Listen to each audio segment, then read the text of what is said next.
Let's talk Miami Hurricane recruiting. The Canes got the college football world buzzing last week with the addition of quarterback Carson Beck from Georgia. And today we're going to talk about some of these latest developments with Azubi Charles of CaneSport. But before we get into it, Miami fans, do me a favor real quick. Hit the subscribe button to the On3 Recruits channel. We're out here talking Miami recruiting all year round. So jump on board and hit subscribe. All right, let's bring on Azubi Charles from CaneSport. I was going to say Cam Ward to the NFL. In comes Carson Beck from Georgia. And, we've been talking on this channel with you about some of the playmakers. So with all this production leaving the wide receiver room, who do you think is poised for a breakout season at Miami?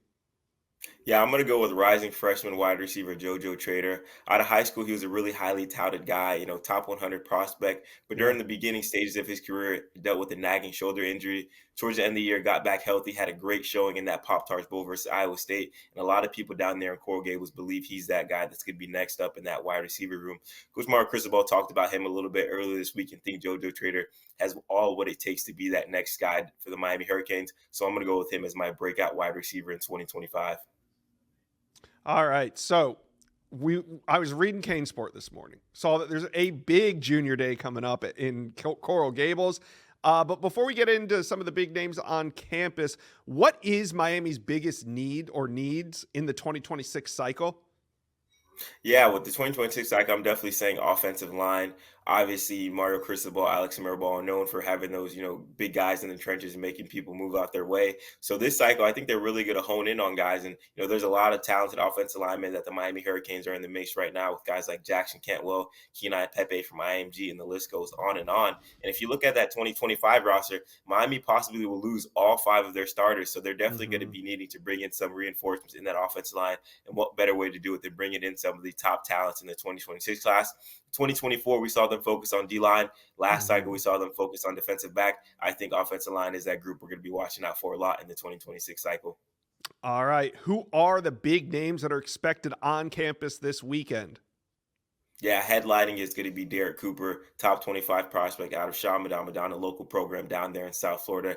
And then you have a bunch of other on 100 guys, such as Brandon Bennett, who recently got a visit from the Miami Hurricanes. Derek Cooper also got an in-home visit from the offensive coordinator and running backs coach from Miami. Then going down the list, guys like Aiden Pouncey, Brett Colajay, Camden Portis, who's committed to Miami's, whereas Darion Coleman. So a lot of skilled players going to be down there at Coral Gables this weekend, thanks to the Big Battle Miami 7-on-7 tournament as well. Well, Miami fans want to know, and I'm just going to ask you on behalf of them, but do you see any potential commits this weekend or at least soon? Yeah, so I'm going to be on Flip Watch actually this weekend. One of the guys I want to talk about is 2026 cornerback Jaylen Waters, currently committed to the Florida Gators, but the Hurricanes are making a super, super big push for him. Coach Cristobal is kind of leading that charge for the Canes, and Jaylen's liking what he's hearing from Miami. Obviously, some changes on the defensive staff, but that's why he's going to go down there this weekend to check out Coach Corey Heatherman, and he'll actually be shadowing his former high school teammate Kellen Wiley throughout the weekend. So kind of seeing the day in the life of a Miami Hurricanes football player, which could potentially move the needle for the Canes. And I wouldn't be surprised to see Miami kind of charge up and really give the Gators something to look for when it comes to Jaylen Waters and his commitment. All right. Well, the recruiting world will be keeping an eye on Coral Gables this weekend. I'll be keeping an eye on CaneSport because you guys are up to date with all the latest news. And Miami fans, talk to us. Who do you feel is going to be the breakout wide receiver for the Canes in 2025? Let us know. Comment section below.